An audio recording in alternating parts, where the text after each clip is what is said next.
Get out. Tonight. Marcus stood in the doorway with his arms crossed, blocking my view of the living room where his parents sat in silence. Their faces were turned away from me, but I could feel their approval hanging in the air like smoke. I'm done carrying you, Naomi. You have 1 hour to pack whatever fits in a suitcase and leave. I stared at my husband of 8 years, trying to process words that didn't make sense. Marcus, this is our home. I helped pay the mortgage for 3 years before I stopped working. He laughed, a cold sound that made my stomach twist. Helped? You contributed maybe 20% before you quit to play house. This place is mine, Naomi. The deed is in my name. You wouldn't survive a month without me. His mother, Patricia, finally spoke from the couch. It's for the best, dear. You've been dependent too long.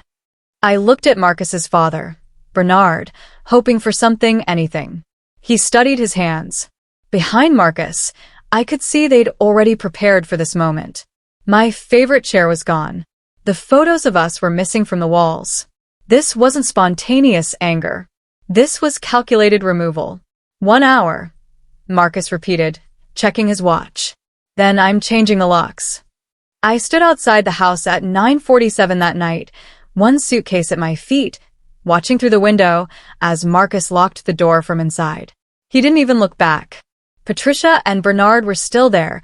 I could see their shadows moving in the kitchen. They were probably celebrating. My phone buzzed with a text from Marcus. Left your car keys on the porch. The car stays. It's in my name too. Everything was in his name. He'd insisted on it years ago for tax purposes and simplicity. I'd been too trusting to question it. Too naive to see what he was building. A trap disguised as a partnership. I sat on the curb and replayed the past 8 years like a film I'd watched but never really understood. Quitting my job as a financial analyst when he said my hours were destroying our marriage. Supporting his dream of starting a consulting firm while working part-time at a bookstore. Absorbing his moods when clients didn't materialize as fast as he'd hoped. Managing every aspect of our household so he could focus on building our future. Our future. The words tasted bitter now. I slept in my car that first night, parked 3 blocks away in a grocery store lot. Shame and fear fought for space in my chest. I kept reaching for my phone, my thumb hovering over his contact, ready to beg, ready to apologize for whatever I'd done wrong. But I didn't call. Instead, I sat there in the dark, windows cracked just enough to breathe, and felt something shift inside me. Something hard and cold that pushed back against the shame. At 2 a.m, I deleted his number. My hand shook as I pressed the button, but I did it. Then I deleted Patricia's number. Then Bernard's. As dawn broke over the parking lot, I remembered something. Something Marcus didn't know I still had. Before I'd quit my job at Hoffman Financial Group, before I'd become the invisible woman who managed his calendar and cooked his meals, I'd been good at what I did. Really good. And I still had the business card my former boss, Vincent, had given me on my last day. If you ever want to come back, he'd said, call me first. Vincent Torres, Senior Vice President at Hoffman Financial Group. I'd worked under him for 4 years, analyzing corporate investments and building portfolios that made the firm millions. I'd loved that job. The complexity, the strategy, the satisfaction of watching numbers align into something profitable and elegant. Marcus had hated it. You're never home, he'd complained constantly. You care more about spreadsheets than your marriage. So I'd quit, telling myself it was temporary, that I'd return once we were more stable. Once he was more secure. That was 5 years ago. My resume sat buried in an old email account I barely remembered the password to. I spent 2 hours in the library that morning, recovering my login, staring at qualifications that felt like they belonged to someone else. Naomi Fletcher, 34 years old. Financial analyst. MBA from Northwestern. The woman described in that resume seemed confident, capable, ambitious. I barely recognized her. But I sent the email anyway. Attached the resume. Wrote a brief message to Vincent explaining I was looking to return to the field. I hit send before I could overthink it. His response came 6 hours later. Call me. Tomorrow. 9 a.m. While I sat in the library updating my resume, Marcus was celebrating. I know this because his friend Tyler posted a photo on social media that night.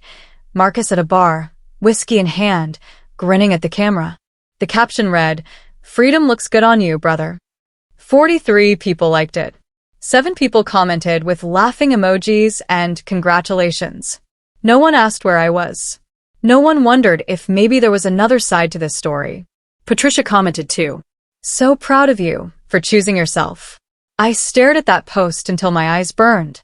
Choosing yourself. As if I'd been the burden he needed to shed. As if 8 years of supporting his dreams, managing his life, and believing in him when no one else did was somehow holding him back. What Marcus didn't know was how much I'd actually handled. The bills I'd juggled when his consulting firm went 3 months without a client. The social obligations I'd managed so he'd look professional and established. The emotional labor of soothing his ego every time a deal fell through. He thought getting rid of me would make his life easier. He was about to learn exactly what I'd been worth. The Hoffman Financial Group occupied floors 15 through 18 of the Fletcher building downtown. Yes, same last name as mine, no relation, but I'd always taken it as a good sign. Vincent's office was on 17, with windows overlooking the river. I walked in at 8:50 wearing a suit I'd bought 5 years ago that still fit perfectly. My hands shook as I signed in at reception, but my voice stayed steady. Vincent looked older than I remembered, more gray in his hair, but his handshake was firm and his smile was genuine. "Naomi." I was hoping you'd come back eventually. "Sit, please." We talked for 90 minutes. He asked about the gap in my resume, and I kept it simple. Personal reasons. But I'm ready now. He didn't push. What surprised me was his offer. Not entry level. Not even the position I'd left. He wanted me for senior analyst, a role 3 levels above where I'd been. "The firm's expanded," he explained. "We need people who understand complex portfolios and can handle high-stakes clients. You were always exceptional at this work, Naomi. We've missed you." Then came the twist. One of our major clients is Hammond Consulting. You'll interface with their founder regularly. Marcus Hammond. My breath caught. Vincent noticed. "Is that a problem?" I smiled. "No problem at all." I signed the offer letter that afternoon. My salary was double what I'd made before, plus bonuses tied to portfolio performance. Vincent wanted me to start in 2 weeks, which gave me time to find an apartment and prepare myself for what came next. The apartment I found wasn't luxurious. A studio in Riverside Park, 4th floor, overlooking a small courtyard where kids played basketball. The bathroom was tiny, the kitchen was cramped, and the furniture was whatever I could afford from discount stores. But it was mine. The lease was in my name. The keys were in my pocket. When I locked the door, no one could tell me to leave. I spent the first night there sitting on my new second-hand couch, drinking tea, and listening to the sounds of life around me. A couple arguing upstairs. Music playing from somewhere down the hall. The distant sound of the basketball hitting pavement. For the first time in years, no one criticized how I breathed. No one told me I was doing things wrong. No one made me feel like I was failing just by existing. My phone buzzed. A message from an unknown number. "Naomi, it's Marcus. We should talk." I blocked it without responding. The next morning, I went back to the house while Marcus was at work, just to collect a few things I'd forgotten in my rush. I still had my key. He hadn't changed the locks yet after all, probably figured I wouldn't dare come back. The house felt different. Emptier. Like something essential had been removed, and what remained was just furniture and walls. I gathered my documents from the filing cabinet in the office, the one Marcus never touched because organizing paperwork bored him. That's when I found them. Years of financial records I'd meticulously maintained. Bank statements showing my contributions to the mortgage, the renovations, the furniture. Receipts for things I'd paid for when his business was struggling. Email confirmations for bills I'd covered. I'd organized everything, labeled everything, kept everything in perfect order. Because that's what I did. That's who I'd been. Marcus had always controlled the narrative about our finances. He was the breadwinner. He was building something. I was just along for the ride. But these documents told a different story. They showed exactly how much I'd invested in our life together, how much I'd sacrificed, how much control he'd quietly exerted while making me feel grateful for what he was providing. I photographed everything with my phone. Then I left, locking the door behind me. Marcus was struggling. I heard it through the small world that is professional networking. His assistant quit without notice. He missed 2 client meetings because he'd forgotten to put them in his calendar. He showed up to a presentation in a wrinkled shirt because he'd never learned to iron properly. Patricia called him daily, I'd later learn, asking when he was coming for dinner, reminding him about obligations he'd forgotten. Bernard was less sympathetic. You made your bed, son. At the bar where he'd celebrated his freedom, Tyler was less available than before. Freedom, it turned out, came with responsibilities Marcus had never had to handle when I was there managing everything behind the scenes. His consulting firm, Hammond Consulting, had 3 major clients. One was getting frustrated with missed deadlines. Another was questioning whether Marcus had the organizational capacity for their account. The third was Hoffman Financial Group, my new employer, the company where I'd just been promoted to senior analyst. Marcus didn't know yet.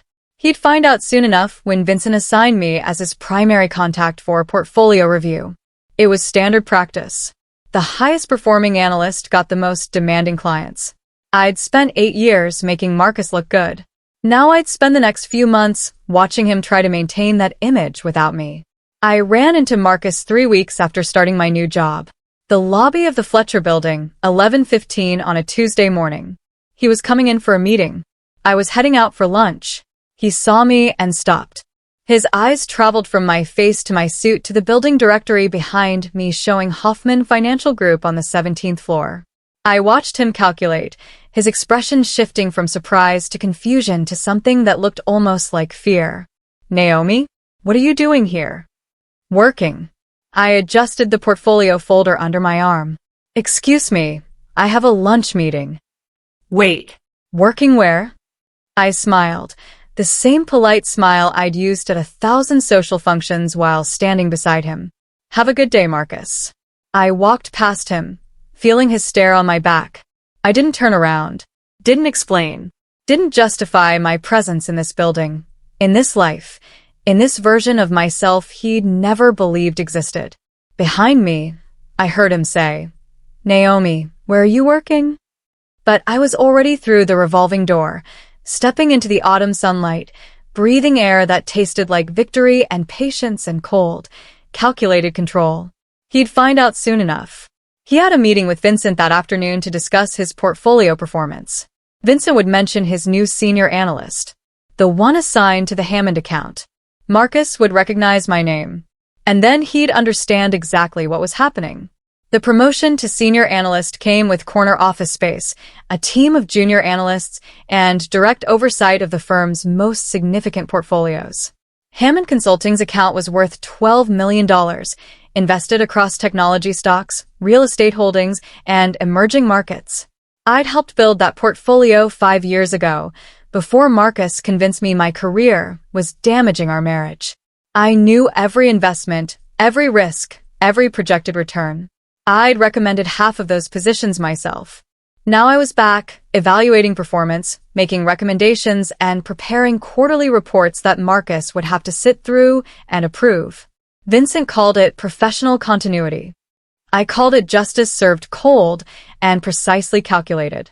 My first official meeting with Marcus was scheduled for Monday morning, 2 weeks away. Enough time for him to panic, to realize the position he was in, to understand that the woman he'd thrown out like trash now held significant influence over his business success. I spent those 2 weeks preparing. Not just the financial reports, though those were flawless. I prepared myself. Mentally, emotionally, professionally. I would walk into that conference room as Naomi Fletcher, senior financial analyst. Not as the woman he discarded. On Saturday, Vincent called me into his office. I want you to know, he said carefully, that your personal history with Hammond won't affect your professional responsibilities. You are assigned this account based purely on merit. I understand. Good. Because you're the best analyst I have. The truth about Marcus started emerging in small ways. A junior associate at his firm mentioned to someone at a networking event that Marcus seemed disorganized without his wife handling everything. That comment reached another associate who'd worked with Marcus before and remembered me from company dinners. Naomi was the organized one, she said. She kept everything running smoothly. Another colleague recalled a conversation where Marcus had taken credit for a client strategy that I'd actually developed. He presented it like his own idea, but his wife had done all the research. No one was attacking Marcus.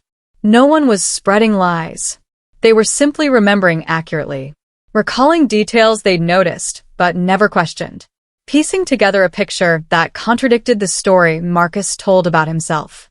The narrative he'd built, the self-made consultant who'd graciously supported his struggling wife, was crumbling under the weight of observable reality. His business partner, a man named Frank who'd known us both, stopped by Vincent's office one day. I was walking past and heard my name. Naomi's back? Good. She was always the smart one in that relationship. Marcus knew it too. That's why he kept her in the background, threatened by her competence. I didn't stop to correct or comment. I just kept walking, letting the truth speak for itself. Patricia called my phone on Thursday evening. I didn't recognize the number at first, but her voice was unmistakable. Naomi, we need to talk. I don't think we do. It's about Marcus. He's been struggling. We're worried about him. She paused. We heard you're working at Hoffman now. We heard you're handling his account. That's correct. Naomi, please. Whatever happened between you and Marcus, don't let it affect his business. He's worked so hard to build that firm. I almost laughed. The woman who'd sat silently while her son threw me out was now calling to protect him from consequences. Mrs. Hammond, I'm a professional. Marcus's business performance will be evaluated based solely on merit and returns. If you're concerned about his account, perhaps you should ask him about his recent portfolio decisions. We just want to understand what's happening. What's happening is that your son is learning to function without someone managing every aspect of his life. How that turns out is entirely up to him. I ended the call. She tried calling back twice. I didn't answer. The next day, Bernard sent an email. A long, rambling message about family and forgiveness and not letting pride destroy relationships. I read it once, then archived it without responding. They were panicking. They'd expected me to disappear quietly. Instead, I'd returned with power they hadn't anticipated. And now their carefully constructed image of Marcus as the successful, self-sufficient entrepreneur was colliding with reality. I didn't have to attack Marcus. I didn't have to spread rumors or sabotage his business. I simply had to do my job with the same precision and competence I'd always brought to my work. The quarterly portfolio review for Hammond Consulting revealed concerning patterns. High-risk investments without proper diversification. Missed opportunities in emerging tech sectors. Failure to rebalance during market volatility. Nothing catastrophic, but enough to raise questions. I compiled my findings into a detailed report, noting that these issues had developed over the past 18 months. Interestingly, that timeline matched exactly when I'd stopped providing informal consulting to Marcus about his business finances. Vincent reviewed the report before our meeting with Marcus. This is thorough. Very thorough. Hammond's performance has declined measurably. We'll need to address this directly. Of course. I've prepared several recommendations for portfolio restructuring. Good. I want you to lead the presentation. This is your analysis, you should present it. The meeting was set for Monday at 10. Marcus would sit across the table from me while I explained, in precise financial terms, exactly where his business decisions had failed. And he'd have to listen, professionally and quietly, because his portfolio's performance depended on following expert guidance. My guidance. The guidance of the woman he'd said wouldn't survive a month without him. Monday morning arrived clear and cold. I dressed in my best suit, navy blue with silver buttons, the kind of professional armor that communicated competence and control. My presentation was loaded on my laptop, printed copies prepared for distribution, every data point verified. Marcus arrived at 9:55. I watched through the glass conference room wall as Vincent greeted him, shook his hand, and gestured toward the table where I sat organizing documents. Marcus stopped walking when he saw me. His face went through several expressions in rapid succession: surprise, confusion, something that might have been fear, and finally a forced smile that looked painful. Naomi. He said my name like a question. Mr. Hammond, please have a seat. We have a lot to cover this morning. He sat slowly, his eyes never leaving my face. Vincent settled at the head of the table. I opened my laptop and began. For the next hour, I walked Marcus through his portfolio's performance. Every declining metric, every missed opportunity, every decision that had cost him returns. My voice stayed level and professional. My data was irrefutable. My recommendations were sound and backed by market analysis. Marcus barely spoke. He asked 2 clarifying questions, both of which I answered with additional data. He didn't argue. He didn't deflect. He just sat there, watching me command the room with the same competence I'd once brought to managing his household, except now it was visible, documented, and professionally recognized. At the end, Vincent looked at Marcus and said simply, "Ms. Fletcher's analysis is excellent. I suggest you implement her recommendations." Marcus nodded. "I will." His voice was quiet. "Thank you, Naomi." I met his eyes. "It's Ms. Fletcher. And you're welcome." After the meeting, Marcus waited by my office. I saw him through the glass wall, standing in the hallway, hands in his pockets, looking uncertain in a way I'd never seen before. I considered ignoring him, walking past to the elevator, and letting him stand there. But I was curious about what he'd come to say, so I stopped at my door. "Can I help you with something, Mr. Hammond?" "Naomi, please." Can we talk? "Not about business. About us." "There is no us." I know I messed up. I've been thinking about everything, and I realize now what you actually did for me. How much you handled. I didn't see it then, but I see it now. I unlocked my office door and gestured for him to follow me inside. Professional courtesy, nothing more. He sat in the client chair across from my desk. I remained standing. "I didn't think you could do this," he said, gesturing vaguely at my office, my desk, the portfolio analysis still visible on my computer screen. "I thought you needed me. I thought I was doing you a favor by supporting you all those years. But you were supporting me, weren't you? You were the one making everything work." "Yes." I was an idiot. "Yes." He looked up at me, and I saw something break behind his eyes. Not love, I realized. Understanding. The painful understanding of exactly what he'd lost and exactly why he'd lost it. "Can we fix this? Can I fix this?" I smiled.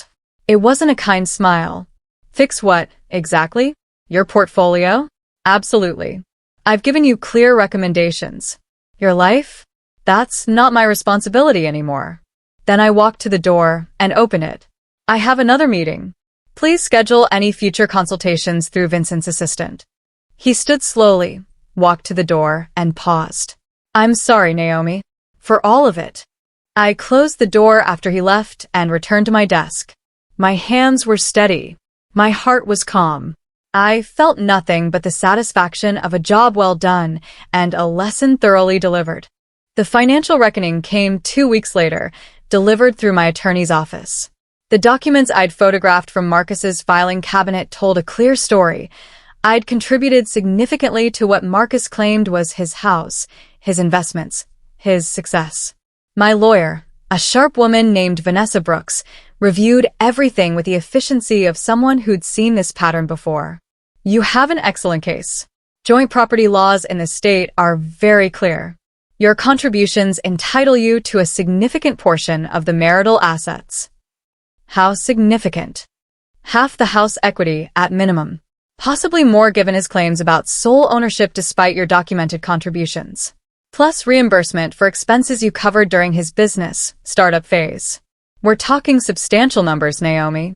Marcus received the legal notice on a Wednesday. By Thursday morning, he'd called my office 17 times. I blocked his number. He tried emailing. I filtered him to spam. He showed up at the building lobby on Friday afternoon. Security called upstairs. I told them to inform Mr. Hammond that all communication needed to go through my attorney. That night, he posted on social media a long, rambling message about mistakes and regret and not knowing what you have until it's gone. 15 people commented with sympathy. 3 people pointed out that actions have consequences. Tyler commented too. You threw her out, man. What did you think would happen? Patricia deleted her earlier congratulatory comment. Marcus's temper finally exploded at a professional networking event that both Hoffman Financial and Hammond Consulting attended. I was there representing the firm, discussing market trends with potential clients, when Marcus approached me with his third drink in hand. "You're doing this on purpose," he said loudly enough that nearby conversation stopped. "You're trying to destroy me." I kept my voice level. "I'm doing my job, Marcus. If you have concerns about your portfolio management, schedule a meeting through proper channels." Proper channels? You're my wife. Ex-wife. Soon to be legally confirmed. His face flushed red. "You wouldn't have anything without me. I gave you everything. You gave me nothing I didn't earn. And you took credit for work I did while making me feel grateful for your support. Now everyone can see the truth." He grabbed my arm. It wasn't violent, but it was aggressive enough that people noticed. Vincent appeared beside us instantly, his hand on Marcus's shoulder. "Mr. Hammond, I think you should leave." Marcus pulled away from me, but the damage was done. A dozen witnesses had seen him lose control, had heard him yell at a Hoffman Financial analyst at a professional event, had watched him cross the line from personal grievance to professional misconduct. The next morning, Vincent called me into his office. "Hammond Consulting has been placed on probationary status. If there's another incident, we'll terminate the relationship." I nodded professionally, but inside, I felt the satisfaction of watching Marcus's carefully constructed image shatter completely. 3 months after Marcus threw me out, he showed up at my apartment. He looked terrible. Hair uncombed, shirt wrinkled, circles under his eyes. He'd lost weight, and not in a healthy way. "How did you find where I live?" "I hired someone. I'm sorry, I know that's wrong, but I needed to see you. To talk without lawyers and offices and professional boundaries." I stood in the doorway, blocking his entrance. "Talk, then." "This was all planned, wasn't it? You knew exactly what you were doing. Every step. Getting the job at Hoffman. Taking over my account. The legal claims. All of it." "No, Marcus. I didn't plan any of this. You planned it. You threw me out thinking I'd fail, thinking I'd come crawling back, thinking I'd prove you right about how much I needed you. All I did was prove you wrong. Systematically, professionally, and completely. I miss you. You miss what I did for you. You miss having someone manage your life. You miss the version of me that made you feel successful and important while asking nothing in return." "That's not true. Isn't it? Tell me one thing you loved about me that wasn't about what I provided for you. One thing about who I actually am." He opened his mouth, closed it, opened it again. No words came. That's what I thought. I started closing the door. "Goodbye, Marcus." "Wait, please. Can't we start over? Can't we try again?" I paused, looking at this man I'd spent 8 years loving, supporting, and believing in. "You told me I wouldn't survive a month without you. It's been 3 months, Marcus. I'm not just surviving. I'm thriving. And you're falling apart without me. That tells us everything we need to know." I closed the door. He stood outside for several minutes. I could see his shadow through the peephole. Finally, he walked away. My position at Hoffman Financial continued to grow. I'd successfully restructured 3 major portfolios, including Marcus's, generating returns that caught the attention of senior leadership. By month 4, I was attending executive strategy meetings. By month 6, my name appeared on the company website as one of their top-performing analysts. Vincent pulled me aside after a board presentation. "You're being considered for Vice President of Portfolio Management. The board wants fresh leadership, and you've proven yourself exceptional." Vice President. A corner office on the 18th floor. A salary that would make my old bookstore wages look like pocket change. Authority, respect, recognition for the competence I'd always possessed but had allowed Marcus to keep hidden. I thought about the woman who'd sat on a curb 3 blocks from her own house, contemplating whether to beg her husband for mercy. That woman felt like a stranger now. Someone I'd been, but no longer was. Someone I'd outgrown through necessity and choice. I'm interested, I told Vincent. Very interested. Good. There's one complication. The VP position would give you authority over all client relationships, including Hammond Consulting. Given your personal history, the board wants to ensure there's no conflict of interest. There isn't. I've handled Marcus's account with complete professionalism. The numbers speak for themselves. They do. And that's exactly why you're being considered. The vice president interview took place in a boardroom on the 18th floor with windows overlooking the entire city. 5 board members, Vincent and the current CEO. They asked about my strategy for client retention, my vision for portfolio diversification, and my approach to team leadership. They also asked about Marcus.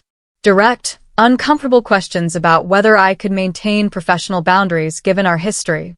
Mr. Hammond's account performance has improved significantly under my management, I said clearly.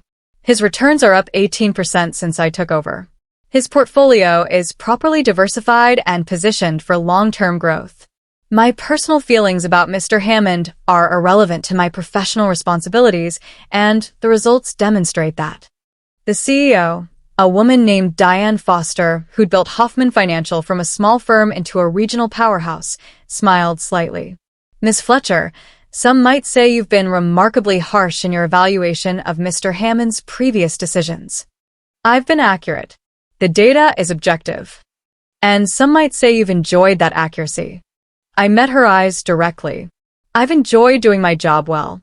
If that created discomfort for a client who previously underestimated my competence, that's an unintended consequence, not a goal. Diane's smile widened. Welcome to leadership, Ms. Fletcher. You start next month. Patricia and Bernard reached out one final time, requesting a meeting at a coffee shop downtown. I almost declined, but curiosity won. I wanted to see what they'd come to say. They looked older than I remembered. Smaller somehow. Patricia's perfectly maintained appearance had cracks in it now, stress showing in the lines around her eyes. Bernard fidgeted with his coffee cup, unable to meet my gaze. Naomi, we owe you an apology, Patricia started. We made a terrible mistake. We should never have supported Marcus in throwing you out. We should have spoken up. Why didn't you? We thought we were helping him. We thought he needed to be independent, to stop relying on you for everything. We didn't realize how much you actually contributed, how much he needed you. I sipped my tea, saying nothing. Bernard finally looked up. We were wrong about you. About everything. We thought you were holding him back. Now we can see you were holding him together. Is Marcus asking you to do this? To apologize, so I'll drop the legal claims? Patricia's face flushed. No. Yes. Partially. But we also genuinely realize we treated you poorly. You were good to our son, and we failed to see it. I set down my tea.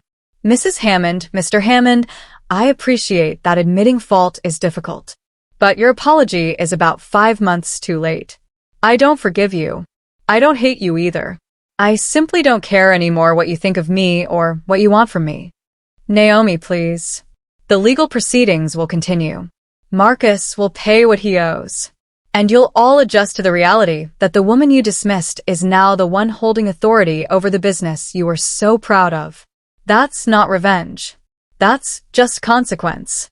I stood, left money on the table for my tea, and walked out. They didn't follow. I returned to the house one last time. Not to reclaim it, but to let go. The legal settlement had finally processed. Marcus would buy out my equity share, a sum substantial enough to purchase my own property outright. The papers were signed. The money was transferred. This physical building no longer had any claim on me. I stood in the driveway, looking at the front door where Marcus had told me I had 1 hour to leave. The windows I'd decorated. The garden I'd planted. The space I'd filled with 8 years of effort and hope. I felt nothing. No anger, no sadness, no nostalgia. It was just a house. Wood and brick and glass. What mattered had never been the structure. It had been who I'd become inside it, and who I'd been forced to become after leaving it. My phone buzzed. A message from my real estate agent. Found 3 properties that match your criteria. When can you view them? I typed back quickly. Tomorrow morning. Send me the addresses. Then I got in my car, the one I'd purchased myself with my first month's salary, and drove away. I didn't look back. There was nothing behind me worth seeing. Everything that mattered was ahead. Marcus's consulting firm never recovered.